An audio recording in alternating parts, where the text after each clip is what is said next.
May I have your attention, please? May I have your attention, please? Will the real Bitcoin please stand up?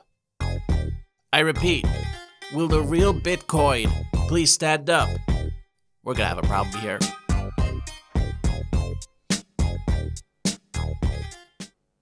Hello. So the real Bitcoin. No, I feel awkward with two cameras on me. Ooh, feeling the heat. Ooh. Talking about the real Bitcoin, we have... That wasn't planned, that was just there. Hold on. Bitcoin itself, the real Bitcoin's at $7,200. I didn't plan that, it just happened to be like that. When Bitcoin's so high, you know that Vegeta is prepping himself and training. Not just because he's a financial expert, but 9,000 is coming. We're at $197 billion market cap. It was over 200 billion, but then BitConnect fell a ton of spaces. We'll get to there. Ethereum first. I mean, we're seeing a lot of green right now. Ethereum's at 306. Still, the memes keep coming out. Like this one. Don't underestimate the power of a meme. These things have lasting psychological effects, I'll tell you that. Maybe not. So does the shooting Lambo Moon ones, but Bitcoin Cash continues to be pumped. $652, that makes it, in the last 7 days, it's gone up 75% in value. Now this is like, basically there's almost no reason for it. The same reasons that caused it to fall week after week after week are still there, but we have a fork coming, which kind of is a good opportunity for those invested with a lot of money. I just feel like the pump is caused by people with Chinese miners, people with a lot of money in Chinese miners. And after the fork, I just don't see this being sustainable at all. I just see it going back to the way it was, falling week after week after week. SegWit disgusts him. No ASIC mining exploit? That's despicable. Let me get real for a moment, however. This guy could kick my ass if it ever resulted to physical violence. It's funny that this one's entitled Always One to Pump a Scam. But the network upgrade is scheduled for November 13th, so pretty much as close to, if not right on, the Bitcoin hard fork. They're planning to revise the catastrophic failure that was the EDA, or Emergency Difficulty Adjustment, which was either super slow or super fast. I'm presuming the network upgrade is designed to try and stabilize that. The timing is just, it's just one of those things where you know they've got it ready, but they're withholding it to try and cause as much disruption as possible. And as they say, to be the best money in the world and fulfill the original promise of Bitcoin. So Bitcoin Cash is more profitable to mine than Bitcoin, or it's like parity right now. It depends. Let's consider if people are worried about the speediness of their digital gold and trying to use it as a currency. As we can see here, that's an emphatic no. The price went up. Again, some small gains for everything else. A lot is in the green. Ethereum Classic up 20%. Pretty much everything in the green, including BitConnect, even though it's in number 16.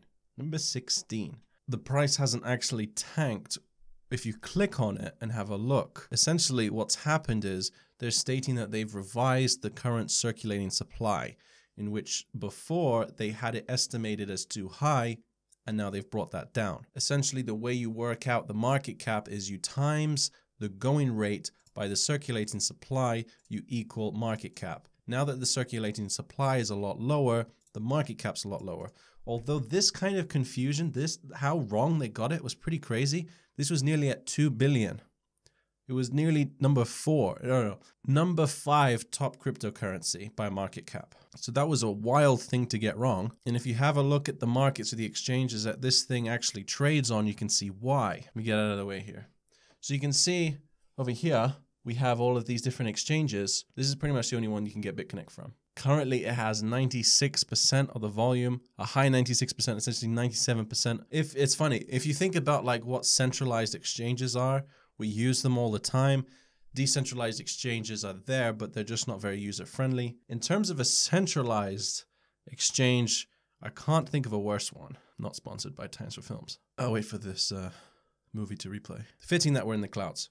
So it's super centralized in the fact that it's the coin company itself that also has the exchange. This is why you get lots of posts. Well, there was a few yesterday on cryptocurrency saying that CoinMarketCap should delist it. There should be some sort of rule where the coin needs to be on some different exchanges to get listed. The chances for manipulation on price, because they own the only exchange that it's sold from, is about 97%. I'm not saying that they have, but just that they could. But yeah, I've never seen anything like this in all of my months of being into cryptocurrency. Never seen anything like it. Now, a lot of people are celebrating the fact that it's out of the top 10, because if it does get into the top 10, if it gets in the top 5, it's going to get a lot of media attention. There's going to be more people talking about it. And if it's not a sustainable business model and does close and go under, it could be just as bad, if not worse, as the Mt. Gox scenario, which was terrible for Bitcoin and really caused a lot of investor confidence was lost. So a lot of people are celebrating, and I can understand why.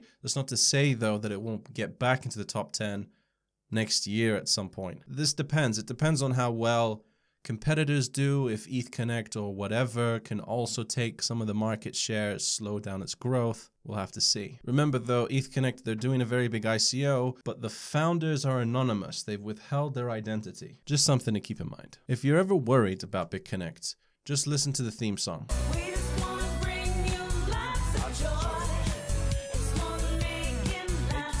So they just want to bring you joy.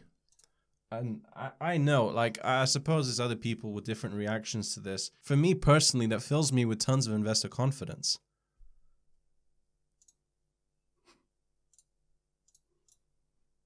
Is Modum the new Walton? That's what it's been talked about. It's talking about being the new Walton. Modum is kind of like a similar type thing. It is designed to cut costs for the supply chain, just like Walton was, just like this is. Do we need a new Walton? Are you expecting the markets to be rational? That's a silly question. What this coin needs, I think, is one or two more big partners. They have some, which is great. I think, though, if they were to sign on with like one or two big partners, that would really kickstart the FOMO. We'll have to see. Have an eye on this one. Looking at the biggest gainers, there's a pretty funny correlation. So we look at Zencash for a second and have a look at what their project offers. It's another private currency, but not just currency. It allows private communications in the form of memos,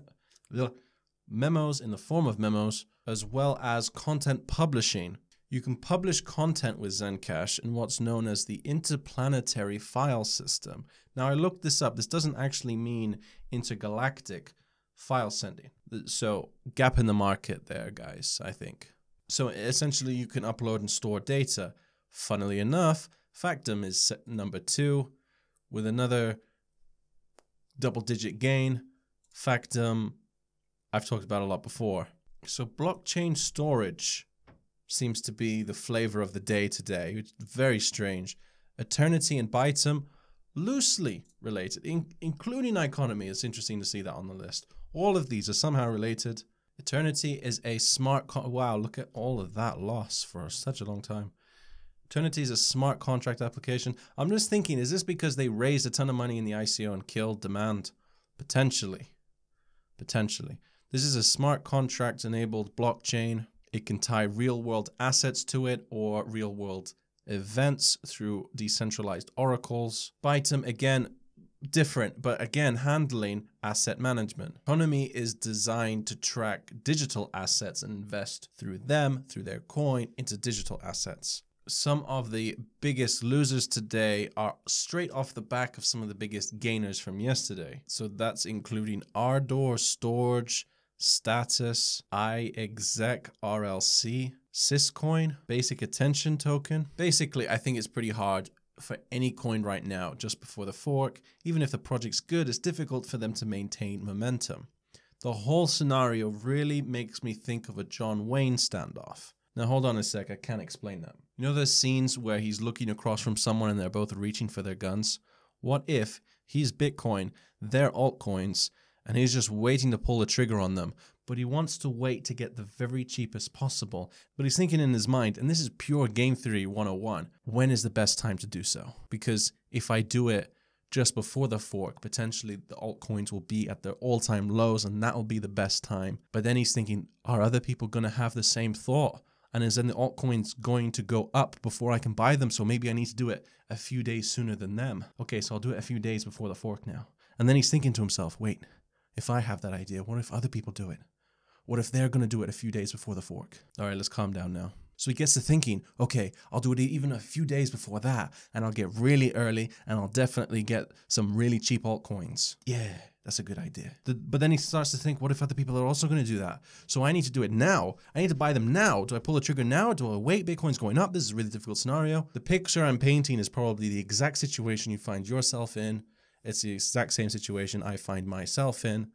What's interesting is that are some people pulling the trigger right now? Or are these paid Telegram groups saying, guys, data storage, data integrity, that's the new flavor of the day. But then you also have R Converge and Metal, although that heavily fell off. Okay, there's also another alternative. People are thinking that this is the lowest they've been in forever. This is the time to get in. There has to be some of that at play as well. Anyway, in the news, Ukraine proposes law to completely legalize cryptocurrency transactions. Ukraine drafts law to exempt crypto income and profits from taxation.